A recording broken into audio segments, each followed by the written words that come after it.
It's in the members zone. Now, let me introduce to you the convener for this next panel. Hello. We didn't get a chance to meet before. Elizabeth Rose. Liz is a partner with Ernst & Young's Climate Change and Sustainability Services team. And look, not going to lie, I don't know much about this end of town, Liz, but I do know that the word partner means that she's working her butt off. Now, Liz is all about risk. I don't know if it's about taking them as well, but assessing climate change risk and biodiversity loss and how that might impact investment in, say, the agricultural sector, which is a big one for Australia. So, a round of applause for Liz, who will introduce our panellists. Excellent. Thanks so much for the kind introduction, Anne. I would like to acknowledge that we're meeting on Ngunnawal Country and pay my respects to their elders past, present and emerging. I find this panel really interesting, reflecting that just a few years ago, we probably wouldn't be having an industry panel session at a conservation conference. And I think it's a really important reflection of how the nature discussion is evolving in Australia and, importantly, to Anne's point, how we're thinking about nature risk from an economic and a financial perspective as well. Traditionally, industry has seen nature and impacts on the environment very much as an externality, almost an inevitable consequence of how we undertake our business. But this has shifted very rapidly in recent years, and organisations are starting to see nature as very much a value driver and an opportunity to create not just financial value, but also environmental and social value for communities, for investors, and so forth. Importantly, nature supports us in what we do. Our economy and our society is deeply dependent on nature for everything from our health and well-being, the food that we eat, the air that we breathe, the water we drink, the clothes that we wear, and I could just go on and on. Nature is critical to our very existence. We are increasingly recognising that biodiversity and nature is much more than an environmental issue, and reflecting on this year's World Economic Forum risk report, nature loss was the fourth highest risk in terms of severity, only following three other risks which were deeply connected to climate change. And of course, climate change and biodiversity loss share many of the same drivers. And so we're starting to increasingly see, particularly from an industry perspective, nature and climate change being discussed very much in the same way.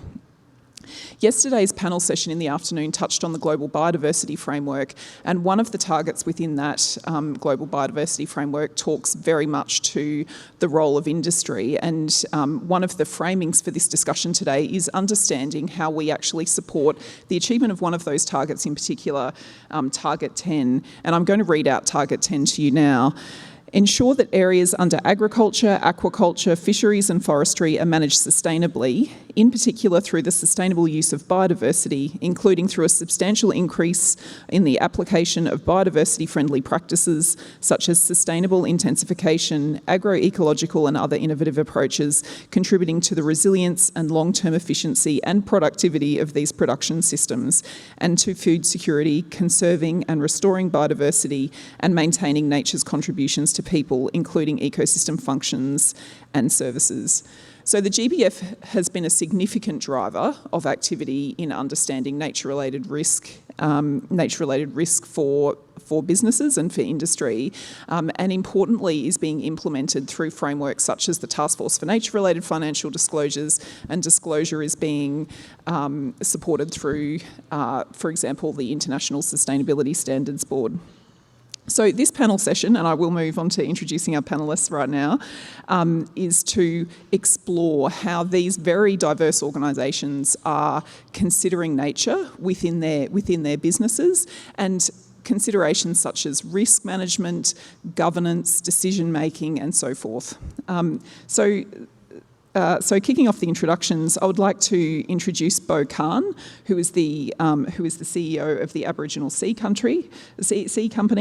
Beau Carne was born in Darwin, but is of Jabiya. Is that the right pronunciation?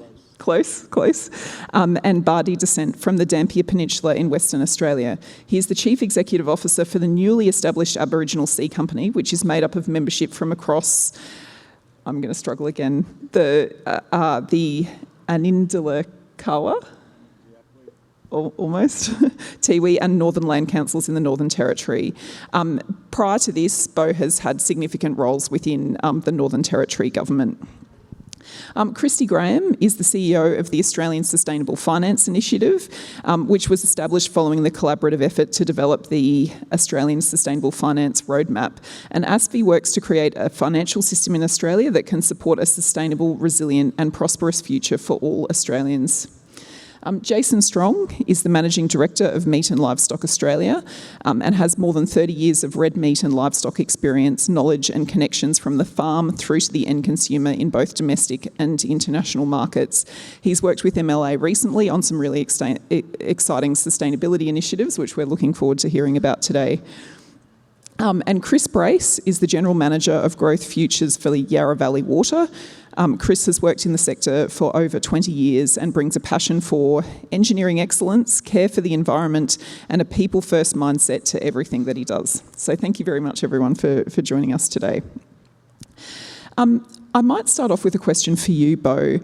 The Aboriginal Sea Company has very much a focus on sustainable fisheries, leveraging cultural knowledge and value to deliver environmental and economic outcomes. Would you mind just telling us a little bit about your organisation and in particular the intersection with nature? Thank you, yep. I hope everyone had a good night last night.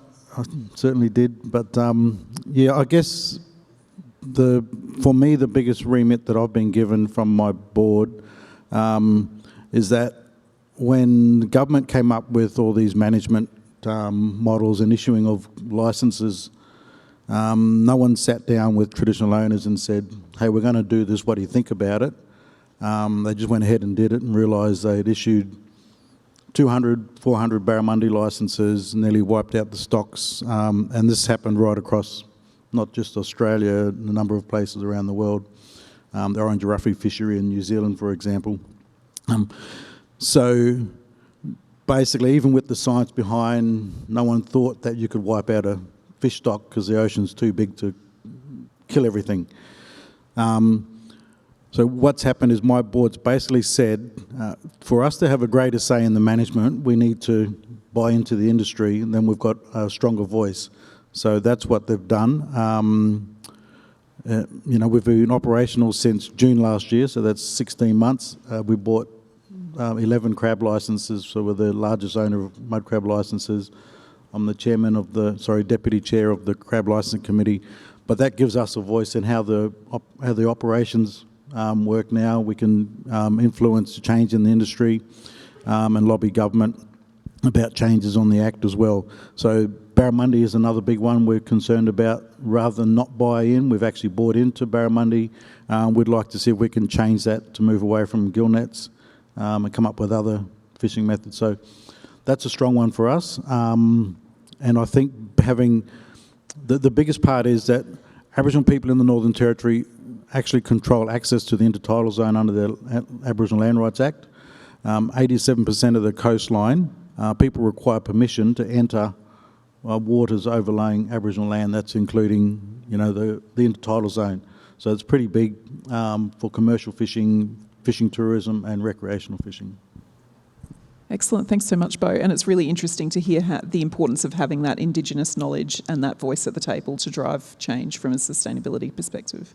Yeah, look, it's for us just doing simple things, and it might be, in the barra fishery is you can either make a quick change now where your fishermen have to stay at the nets, but not only that, you take everything that comes out of the net you can utilise. Obviously, if it's a threatened and endangered protected species, you want to make sure it's released unharmed. The best way to do that is you stay at the nets, but if you utilise everything that goes into the net, then that's good for biodiversity, not taking out your two trophy species, barramundi and threadfin salmon. It's taken out everything, and you can sell it all, and there's nothing wrong with that. So, Aboriginal people don't put a value on a fish. The value is the fish itself. It's not one's more value than the other. and we don't put a value on our licences. So if the licences crashed next year, we're not worried. The fact is we've got the licence in our hand. So that's the key component. But we're also wanting to train our own mob to operate the licences, so we've got jobs out in remote communities. Excellent. So environmental, social, and financial value that you're achieving through this. Yeah. Yeah, it has to be. We got. I guess it's really hard to explain. So, what we try and tell people is, First Nations people are recreational fishermen. We go out for fun to fish. We're commercial fishermen. We've always gone out, caught fish, and done trade. You always catch it for people who can't catch fish themselves. We're environmentalists. We want to protect country. We want to do everything right. So we're the whole gamut. Thanks so much, Bo. Maybe Chris, moving on to Yarra Valley Water and your role there. Your Yarra Valley Water is directly dependent on an ecosystem service. So, the provision of fresh water, and we talked about filtration services and so forth. Can you please tell me a little bit about your role and some of the work that you're doing in terms of understanding nature and the services that it provides to your business? Yeah, so I'd probably explain this in terms of a bit of a journey. It probably all starts from a desire to understand our impact on nature. And so the business has gone through, I've been there a long time, 20 years. Over the last 20 years, a journey from a very much a utility-based, compliance-based mindset to saying, what actually is our impact on the environment? And then shifting more towards, maybe we shouldn't be so reactive in a compliance sense. Maybe we need to think about being proactive. And as we've explored what does it mean to be regenerative, we've also been on a journey around reconciliation. And those two things have really come together recently, both through our partnership work with traditional owners, the Wurundjeri people, Natural Resource Management team, the NARRP team that Wurundjeri operate, but also talking to our customers about, what would it mean for us to be more proactive in environmental sense. So we have to run a pricing submission process where we put together our plan. This is our promise to our customers around services. And we ran an elders circle in parallel with that citizens jury and brought a cross-section of customers together with traditional owners. And a really powerful thing came out of that process where reconciliation, traditional owner engagement and customer engagement resulted in a recommendation from our customer base, which is representative of roughly 2 million people in Melbourne. Their recommendation to us was the number one thing we should be doing as a business is caring for country and thinking about that decision-making in everything that we do. So those two journeys have really come together, and that contextual backdrop is setting the stage for us to really do more around projects on the land that we own. So Yarra Valley Water owns about 1,600 hectares of land. It's not massive in the scheme of Australia, but it's very significant in the context of some endangered species that used to call that land home. And so we're actually getting on the front foot with customer support, traditional owner engagement support, to look at opportunities where we can regenerate land that we hold around wastewater assets. So we have buffer areas that are essentially gaps from the stinky wastewater treatment plant asset, and we used to look at that land. Sorry, Jason, no offence, but we used to just use that land for cattle grazing. It was really animals cutting the grass for us. We didn't see the inherent value in that land. And as part of our reconciliation journey and that customer engagement, we've now developed a strategy of saying we need to actually honour and heal the land. And where we're looking at that land, we've done a biodiversity audit to understand the biodiversity values of that land. We're now getting proactive to manage that biodiversity better.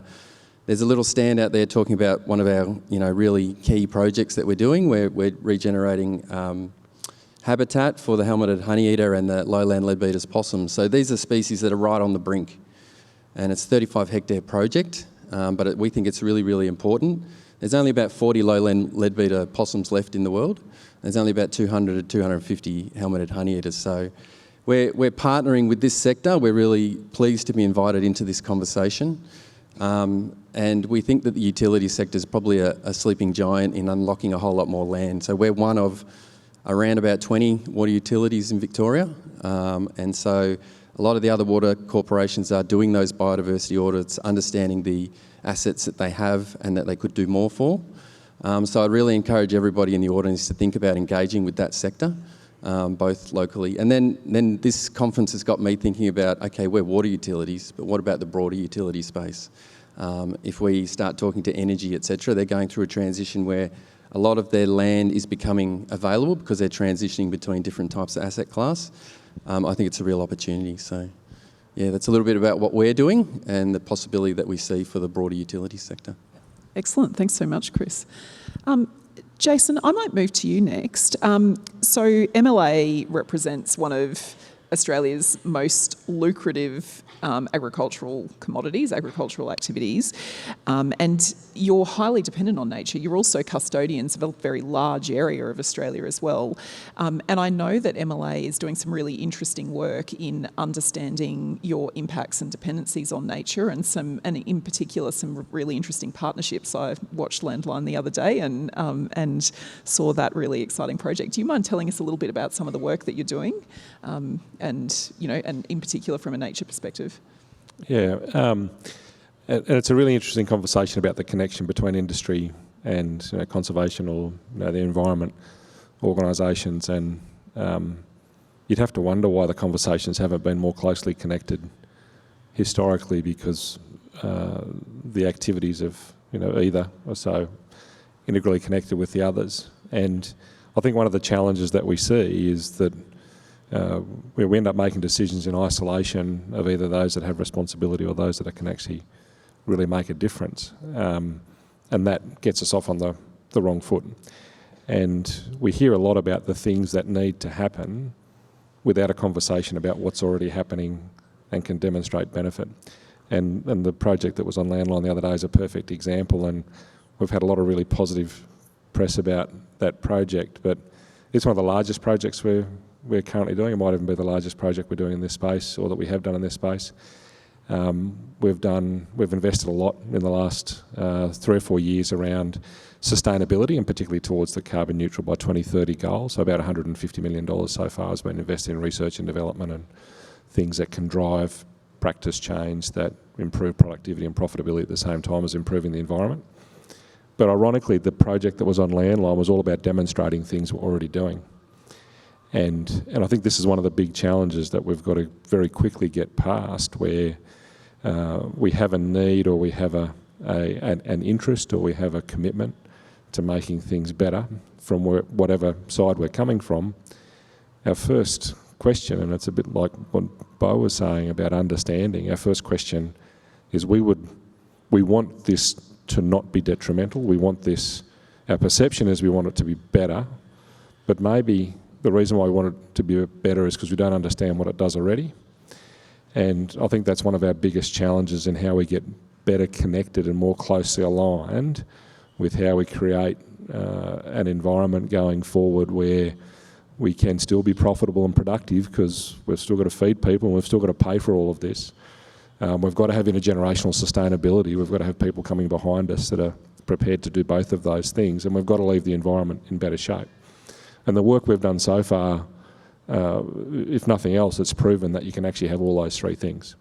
So I think one of the most important things for us is demonstrating what's already being done that meets the requirements or expectations of others, and using those things particularly as the drivers of best practice or demonstration, or however we want to describe it, that help us then think of how we would like things to look going forward. So the sorts of things we invest in are about understanding and solving challenges, but also about demonstrating what's already being done that meets the requirements or expectations of those who independently have an interest in how we look after and manage the environment. Thanks very much, Jason. And Kristy, the financial services sector is obviously really critically important to essentially financing the change that we want to see. And I know that ASFI has done some really interesting work around how we measure sustainability within financial systems. What are you focusing on, and how are you enabling the financial services sector to become more sustainable? Thanks very much, Liz. And just for those in the room who aren't familiar with ASFI, I'll just give a brief introduction. So we were established 2 years ago by Australia's biggest banks, super funds, asset managers, insurers and financial services company, essentially to reshape Australia's financial system, recognising that sustainability challenges and opportunities are not currently well integrated into financial and business decision making, and things needed to change right across the system, from policy regulation, from the way individual financial institutions kind of value and integrate sustainability, from capability, from the way that industry organisations operate, sort of across the whole gamut of the system. So that's essentially what we've been set up to do, and we work very closely with our members, who are now up to 44 financial institutions, as I mentioned, all of Australia's largest banks, super funds, investment managers, insurers. We work very closely with government, with both Treasury as well as other sort of environment and climate change departments, as well as on a range of issues that cover climate, environment and social impact.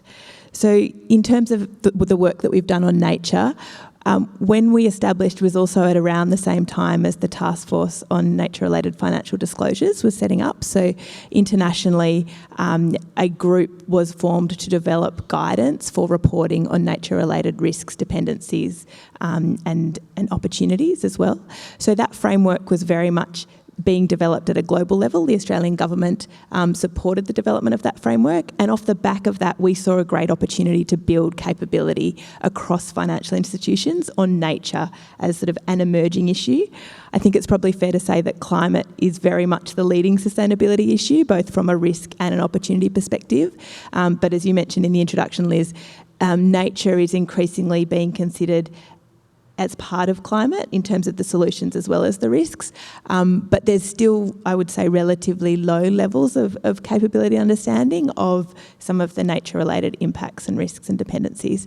So as the TNFD was developing over the course of the last 18 months, we've done a lot of work with our members to really upskill and help them, as most of them are aggregators. They're not sort of, their direct impact on nature or direct dependency on nature is not nearly as material as the impact that their portfolio companies or sort of their clients, if they're a bank, have on nature. So helping them to understand, I guess, the issues as well as how they, as aggregators of data and information, could start to report and think about risks and dependencies. As we came into this year, we did recognise over the course of sort of last year that data was seen as a real challenge, and we can talk a bit later about how much of a challenge that actually is, but it was seen as a real barrier to financial institutions understanding and doing more on nature. And so the work that we've kicked off this year with Farming for the Future, we understand you'll hear a bit more about that program later today, but that's very much about taking information for agriculture, agribusinesses, and the information that's being collected is the linkages between natural capital on farm and productivity and farm profitability. And that's what really matters to financial institutions in the way that they're assessing risk and pricing loan products. So it's translating that natural capital information into data and indicators that is relevant for a financial institution and making it very easy to integrate that information into how they're making financial decisions within the bank. So making that data and understanding of the issues very simple for integrating into a bank or an investment portfolio is what we're focusing on over the course of this year. Thanks so much, Kristy. Look, one of the really interesting themes that I hear coming through what each of you has described is the importance of partnerships. So, you know, each of you is working with other organisations and often conservation organisations in order to understand and measure nature-related risks. I wondered if you would be happy, perhaps Jason, starting off, to talk about some of the partnerships that you have with the conservation sector and the value that that's bringing in terms of understanding biodiversity and nature within your industry. Yes. It also creates some friction and angst for us as well. I think historically industry and conservation has had a bit of a combative relationship. So quite often we get questions, you know, why would you work with insert whoever you like? But I think we have a responsibility as an industry service organisation to absolutely understand all sides of the discussion and argument, but also we're very prepared and committed to working with anybody who wants to collectively try and solve the challenge. So you mentioned the Hewitt project, which is also with Bush Heritage Australia as well. And we've got other projects that include WWF, for example, which is some of the more controversial type of projects that we might do for some of our stakeholders. But the key part of those is making sure we've got all the voices in the discussion. That's where it's possible, and making sure all things are being considered. And quite often I think we discover things from each other that our preconceived ideas weren't quite right. And the view that historically the conservation sector was interested in conservation and the industry wasn't is just actually not right, because I'm sure there were people on the conservation side interested in industry and production, and there's absolutely always been people on the industry side interested in conservation, and the only reason why we have fantastic examples of how you can manage production systems in hand in hand with conservation systems. The only reason why we can do that is because in agriculture production there's been examples of that for decades and generations where people have been committed to leaving the land in better shape than what they found it. So a big part of what we're doing with particularly those couple of projects is demonstrating what is already happening. So rather than trying to come up with a solution in not just in isolation of the people that have to apply it, but also making sure the solutions are practical and can be implemented, but also understanding the context in which we're trying to do that. And so just two things very quickly. We talk a lot about this 30 by 30, which sounds like a big number, but very rarely do we have the conversation about how far down that path are we already. We're actually a long way down that path in Australia. Like, we've got a big chunk of the country that's already conserved. Now, some people want to do more than that, some want to do less. When we survey, when our members are surveyed about conservation, particularly about tree and grass cover, there's properties that they look pretty balanced, but they've only got 3, 4 or 5% tree cover. And in some cases, people think that's terrible, and other cases, people think it's too much. You can have other examples where they've got 23 or 4 or 5% tree cover, and some people think it's not enough, and some people think, on the industry side, think that it's too much. So getting the balance about how we get those things not just sustainable, but also we keep the context. And the other one I just want to make the point about is around particularly around the woody vegetation cover.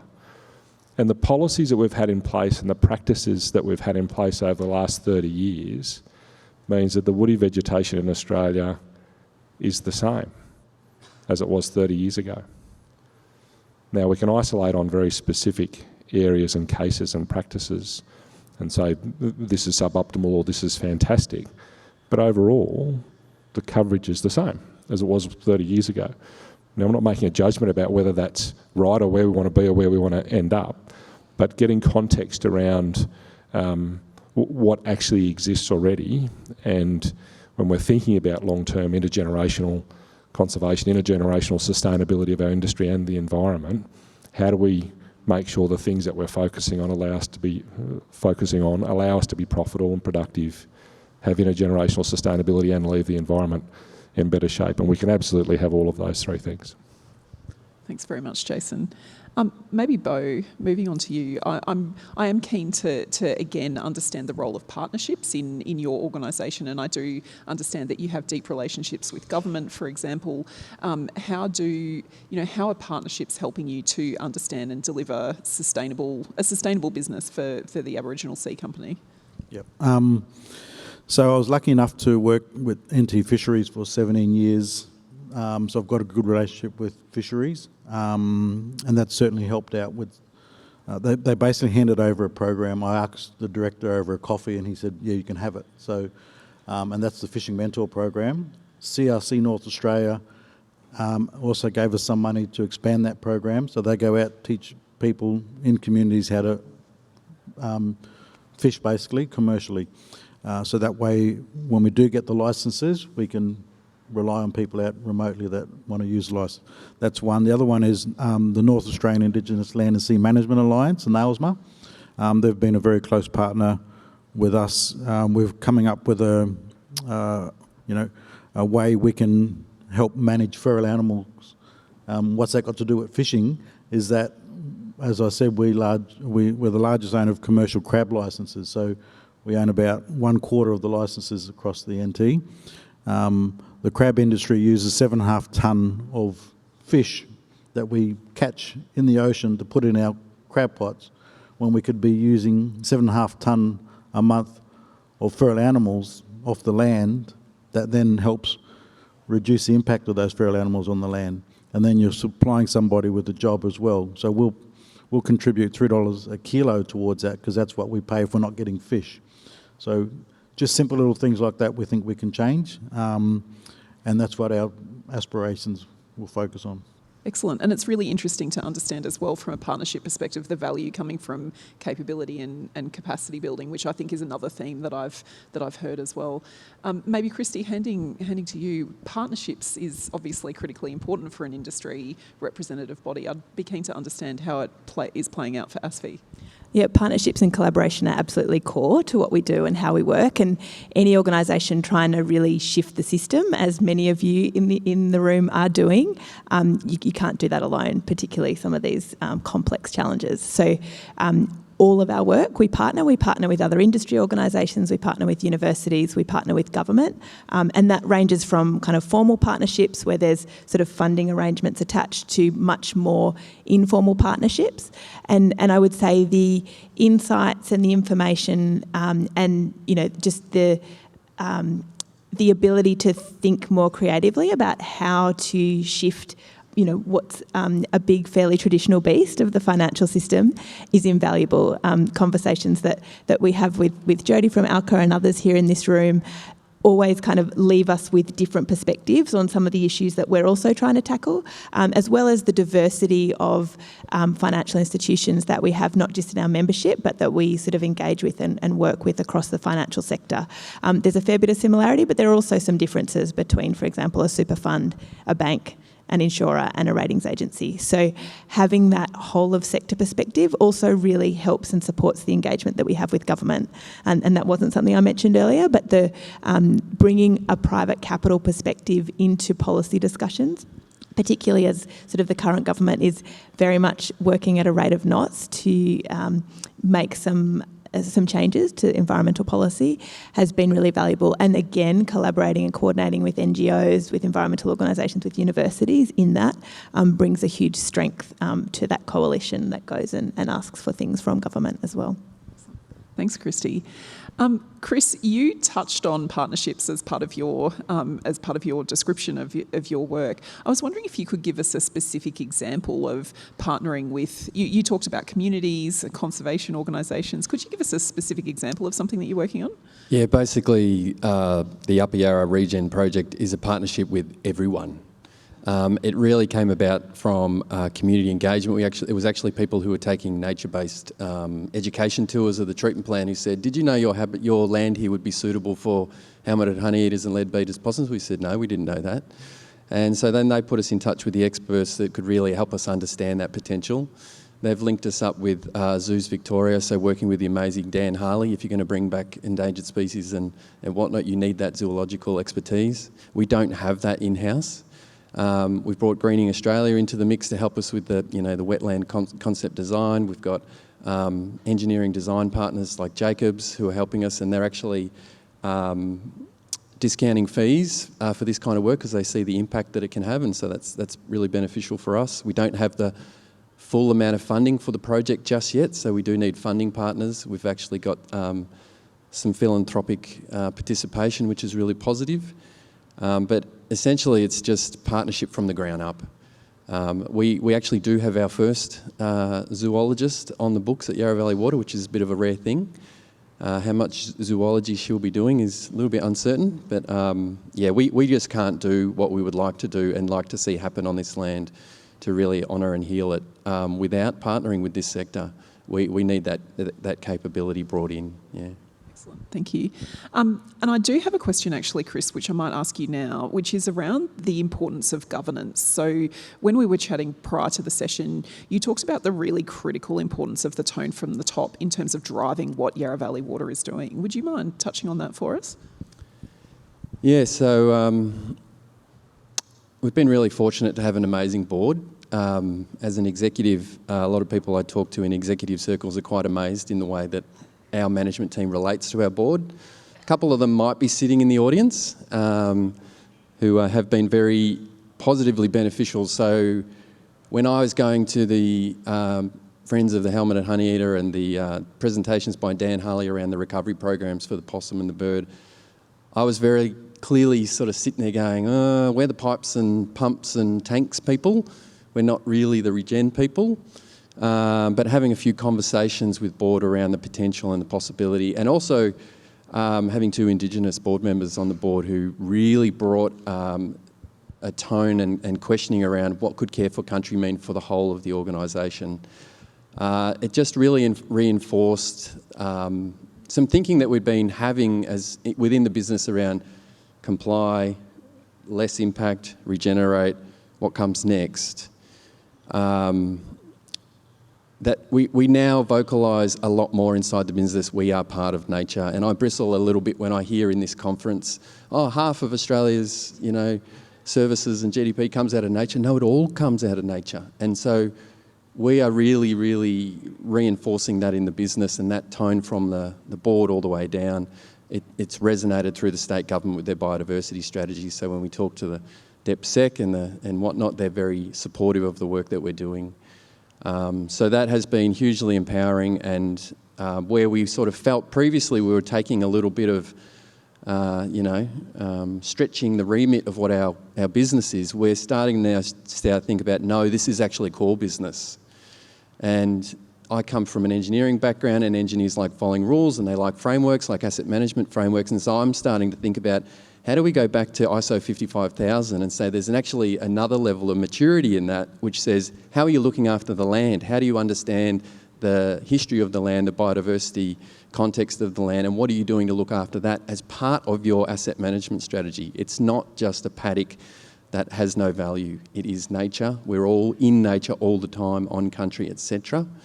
And so, yeah, just a whole lot of resonance from government, from board, from management, and that recruits like-minded people into the business as well. So Ruth McDonald sitting over there, she manages a division, has sucked in a whole lot of like-minded people. They've seen the environmental strategy. We're going to be 100% renewable by 2025, and that brings in people who get this. And then we need to start educating and talking to customers and spreading that message more widely as well. So, yeah. Excellent. Thanks so much, Chris. And I loved your comment on data, because as a fellow engineer, I also love really good data.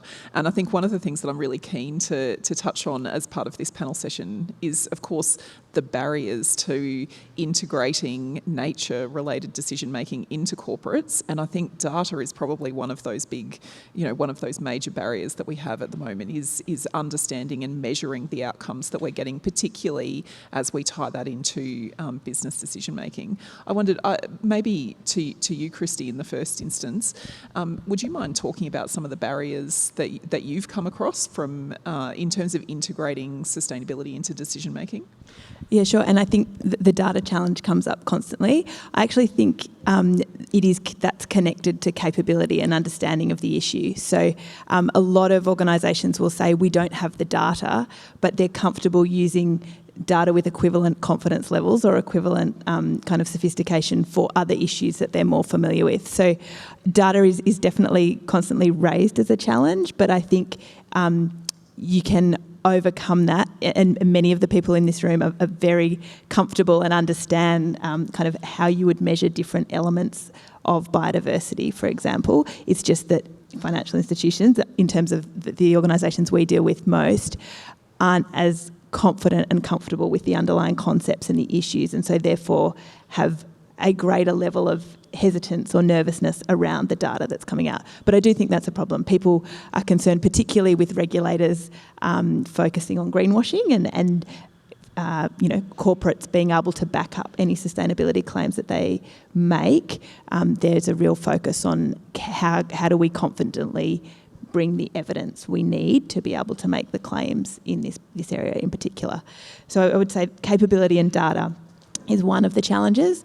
The other challenge I would say is that at the moment there's biodiversity targets at a high level, but there's not yet sort of legislation and sectoral policies that back those up. And I'm comparing this, I guess, to climate, which has a lot more activity and a lot more focus in the corporate sector, where there is, clear national level targets and then a suite of sectoral policies that are in place or coming into place to deliver those. And the same doesn't yet exist for biodiversity. So that regulatory driver as a risk is not yet at the same level as it is on climate. So that's a challenge. It makes it more difficult to convince if there's not strong board support or if there's not strong sort of executive level support for the issue. It makes it more difficult to put it on the Audit and Risk Committee's radar, for example. And the other thing I would say is it's more difficult, and maybe this is a financial institution kind of specific issue, but it's more difficult to identify opportunities. So there's many projects and many initiatives that are being done by organisations in this room. A lot of them, the commercial returns are more difficult to demonstrate, or for financial institutions that are valuing, for example, land or valuing biodiversity in a more traditional way, it's not as obvious where the sort of commercial returns. So I think this is where things like the nature repair market, other market mechanisms come, as well as other government spending to support ongoing management of conservation land, so that the commercials kind of stack up from an institutional or commercial investor perspective. Excellent. Thank you very much, Kristy.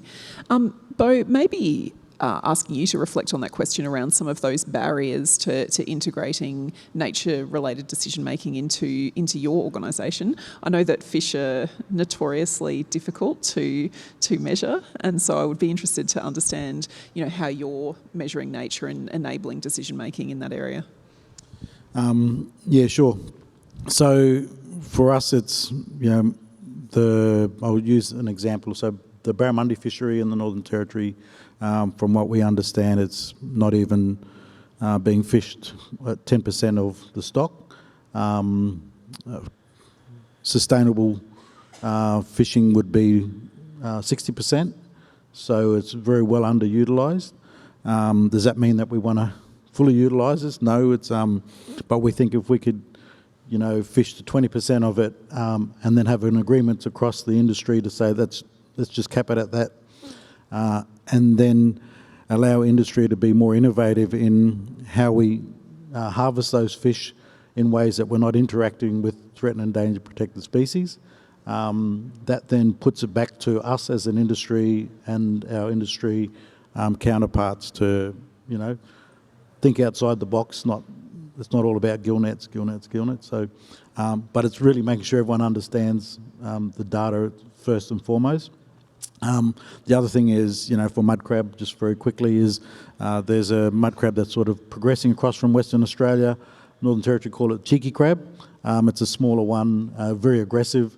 So our industry people are just throwing them back in the water. But what's happening is they're then outcompeting the smaller mud crabs that are the same size but not quite mature.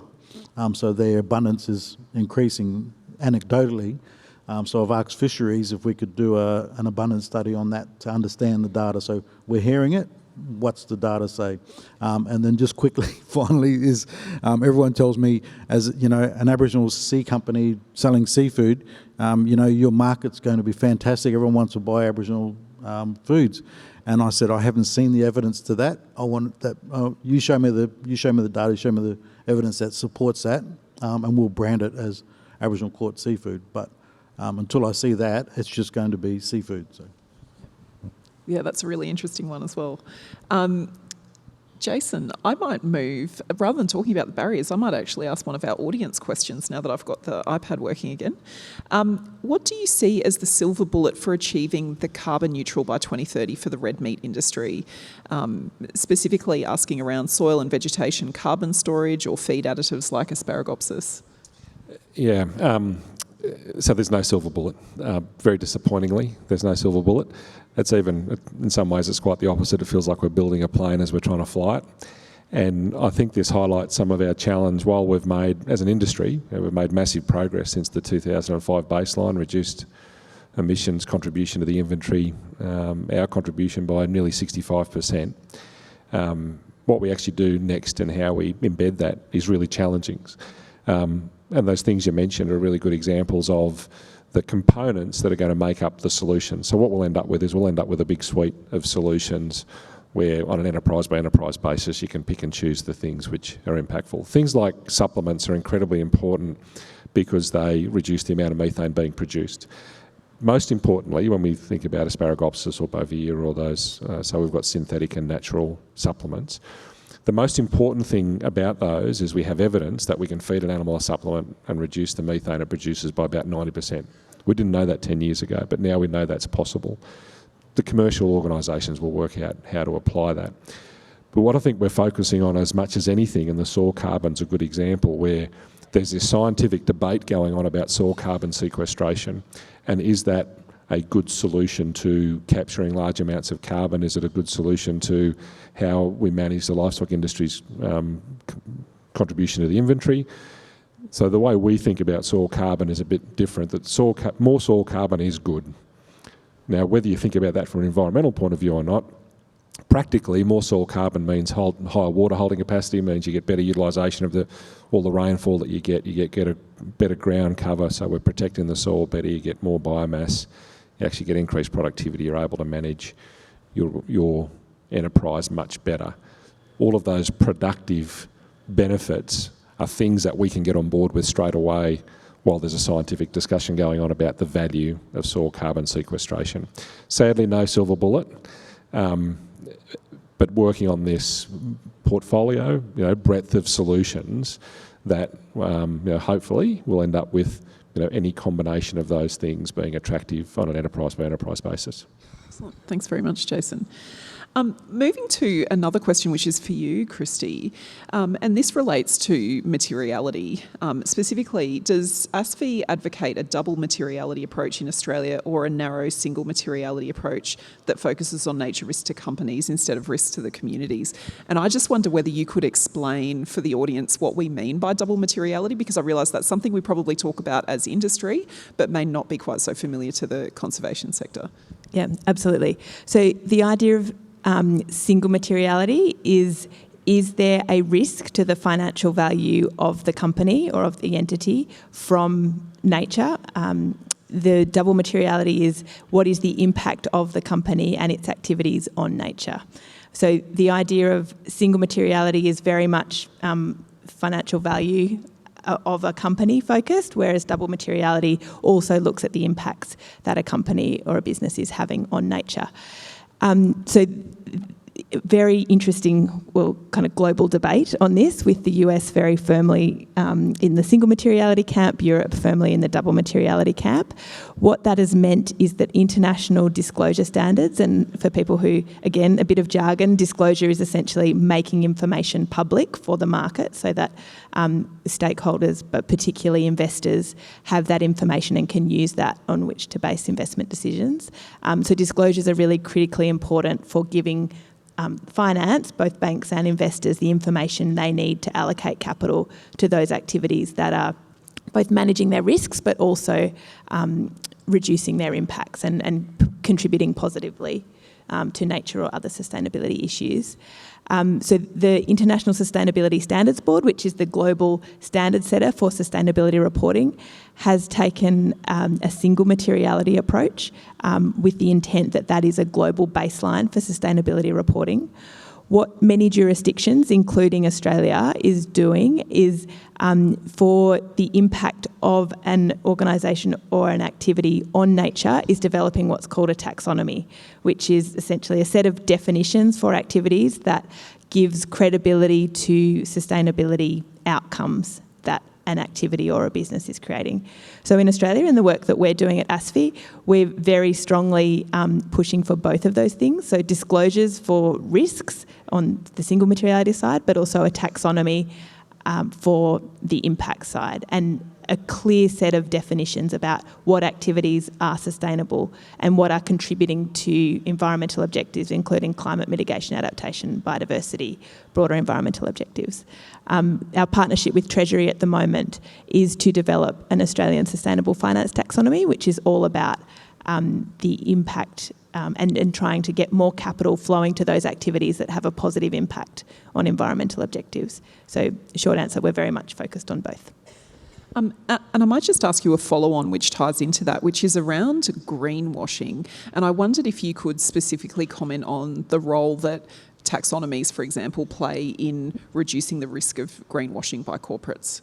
Yeah, and again, not assuming that all in this audience kind of are familiar with jargon, but greenwashing is essentially when someone is making a claim about their sustainability credentials that is not able to be backed up by evidence, usually done because they see an advantage in the market, whether that's from consumers or from investors, to be marketing themselves as having green credentials or achieving sustainability outcomes that they're not necessarily achieving.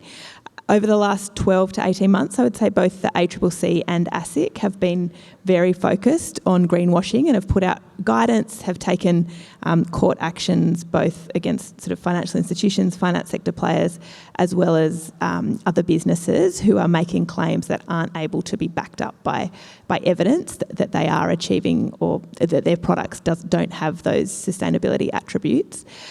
There is, at the moment, high-level guidance from corporate regulators, but things like a taxonomy that provide very clear kind of criteria that activities or assets need to meet to be labelled green, if you like, or to be labelled in support of a transition, and that's, I guess, particularly relevant to climate, are being used in jurisdictions globally to bring a common reporting framework and a common language to the way that financial institutions and corporates talk about their sustainability credentials.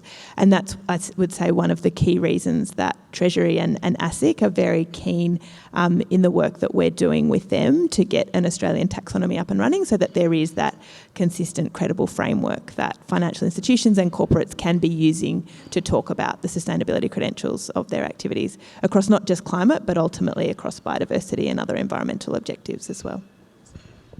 Brilliant. Thanks, Kristy. I have another question for you, Chris, actually. What advice do you have for the conservation sector in engaging with utility companies and industry more broadly? How do you make how do you create a productive relationship with the conservation sector? Yeah, I think that's a really good question. One of the things we're contemplating in the national water sector at the moment is we don't actually have a special interest group for biodiversity impacts and understanding the work that's being done. So I think we possibly need to come together and get a little bit more focus happening in that space, and then I think it's an open invitation. I can certainly help connect you with people in the Victorian sector. Very, very, very, very, very happy to do that. And then I think perhaps coming together with, Jodie knows I made a bit of a promise a while ago to run a bit of a round table in the Victorian water sector, that we might be able to get, if you're interested, please talk to me, get a group of us together to start having that dialogue and exploring that possibility together. And then I think yourselves and perhaps ourselves as people who are active in this space, getting out into the wider utility sector and talking about what we're doing, going to some utility-centric and industry-centric conferences and bringing this onto the agenda more strongly and more wholly, not just in a way of sort of saying, wouldn't it be good? We'd be going there saying, look what we are doing and what you can do, and we would love to. You know, I think one of the things I've spoken to a few people about at the conference is I kind of think about our projects as small, the animals who are on the brink of extinction don't think of them as small. And I think in a demonstration and a model context, they are highly useful because they show what can be done. And we want to really distill that model, that partnering approach, and share the story widely so that people can replicate. We don't need to reinvent the wheel, I don't think. But I think there's a huge part of this is how do we get wider society to be engaged in this? I think it's a massive question. It's a little bit esoteric, but we talk a lot about markets and financial processes and all these kinds of things. I think there's a lot of work to be done in society with our children that was spoken about before, about the value and who we are and the part of nature. And this is not just business, this is actually being part of nature and a part of, I've gone a bit wide there. But I think talk to me, we'll look at some processes to get some conversations going, and then I think we start taking it more actively into the utility sector. I did a bit of a scan. I think we're the only utility in the room. Maybe we can try and get them along to the conference next year, start that engagement more deeply, would be great. Excellent. Thanks very much, Chris. And I'm finding it really hard to choose from the amazing questions that we have here, but perhaps one that builds on Chris's comment there around engagement with broader industry, and particularly reflects on how, for example, Bo and Jason, your organisations are engaging with retailers, for example. So we know that retailers are often that direct interface with customers, and they're often, calling out Coles and Woolies are very much driving some of that focus on sustainability within supply chains. How are you working with supermarkets, or are you working with supermarkets to help them meet their sustainability commitments? Yeah, so we work very closely right across the supply chain, and supermarkets are a component of that. But one of the big challenges we have is the things that consumers are interested in and the things that drive their buying decisions are very different. And sustainability is one of those. So we run these consumer sentiment surveys on a longitudinal basis. So we've done for the last 12 years, we've got the same information we've been collecting year on year. And overriding everything else as far as the decision-making process for a consumer is concerned around red meat is price. Now, they're interested in sustainability, but it's significantly less interest to them than price. And sustainability is about the same as welfare and a few other things. So price is about 50% of their decision making, and these other things are all 10 or less. So one of the challenges we have, and this environmental space is something like we have never seen before. So this is actually the most interesting issue to the community globally. It's driving elections, it's driving policy, it's driving unrest, it's driving a whole range of stuff. We have never seen something so consistently interesting to the community across the world. Yet, at the moment, sustainability is actually not driving consumer purchase decisions. Now, that's very different to people buying electric cars, right? We're talking about broader community consumer practices. Now, we can't be naive to say that it's not going to happen, right? So how we actually engage across that supply chain is really important. So preparation for having the information, having the evidence, and being able to communicate that is really important. So we work across the supply chain, even through to our international customers for red meat, as we export 70% of our red meat, and share with them the things we're doing, but also work with them on projects. And that's why the Farming for the Future project, and also the Food for the Future project around demonstrating our credentials are so important. So we're building up this bank of evidence and this bank of knowledge and communication activities that we can then share more broadly with the supply chain. So I'll just talk about in the seafood industry, particularly in the Northern Territory, 10 years ago, the industry drove legislative change about labelling. So it was like a country of origin labelling.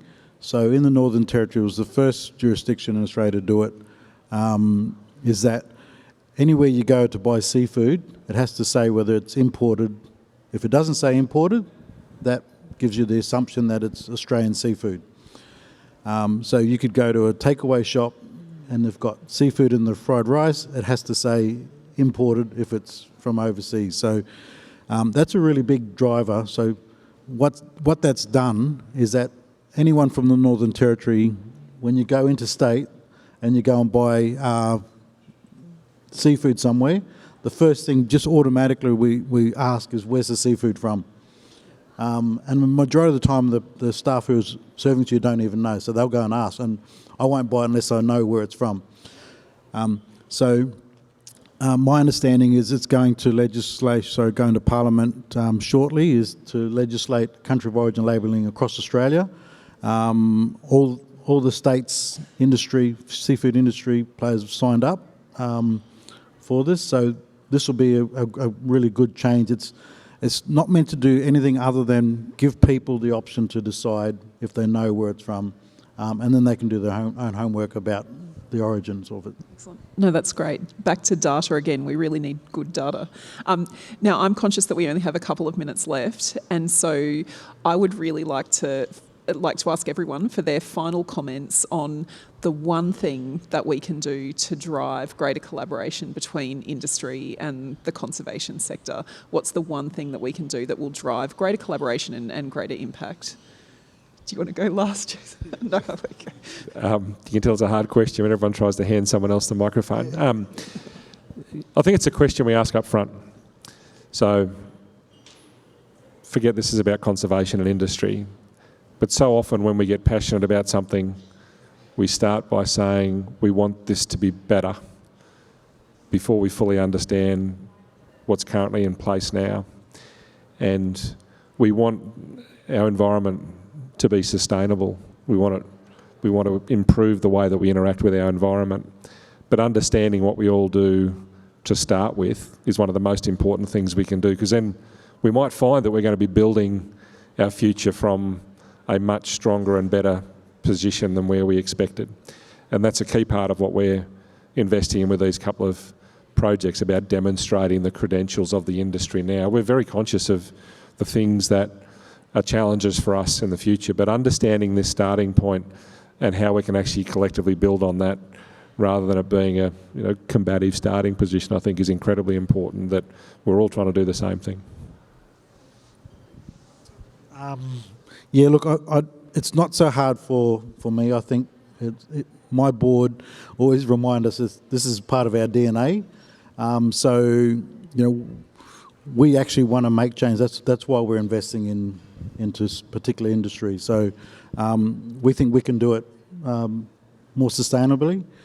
We have to, because otherwise when I go out to communities, I'm going to get a spear in my leg. So I've got people to answer to. Whereas before we buy in, other industry people don't really have to do that. They're not obligated to, but I am. So like I said, this is part of our DNA. So it's going to be quite easy for us. I would say any cross-sectoral collaboration, and that's exactly what we're talking about, is taking the time to understand the drivers and constraints on the other side and coming in with an assumption that you are aligned in terms of the objectives that you're trying to achieve. And the last thing I would add is the importance of really great intermediary or bridge organisations that can speak both industry and conservation, because sometimes the language challenge is big, and so let's be realistic about that, and that bring in those organisations that can speak both and can bring multi-stakeholders together, because that's a particular kind of skill and an opportunity as well. I think a few things going through my head are, I think the forced reporting is going to be really good. I think despite the value piece I was talking to before, I think it's really important. I think shining a light on the leaders who are doing it is a really good opportunity, because industry norms shift relatively quickly once it's cool. Once people look at businesses and say, actually, why aren't we doing that? I think it's getting the right leadership in the organisations who get it, both at that board level and also, executive and whatnot. And I think the other thing that we've really benefited from is forced, not that we're not talking to our customers, but we've been strongly encouraged to talk more directly to our customers as stewards of our organisation. So I think driving processes where businesses are required to engage more deeply with their customer base, consumer base, etc., and come together around Jason's talking about I care but I don't act. How do you bring those two things together? So, yeah, I think forcing those conversations and having organisations really clearly be required to talk to how it's what the consumers want and the customers want is what they're doing. Yeah. Thank you so much, Chris, and thank you to our wonderful panellists for your insights today. I feel it makes me feel really positive about the future to understand how we're working with the conservation sector to deliver really great outcomes for nature and for biodiversity as well. So thank you for your insight, and there are quite a few questions that we didn't get to. So I'm sure if you're happy to hang around, there may be some questions from the audience afterwards. So thank you very much.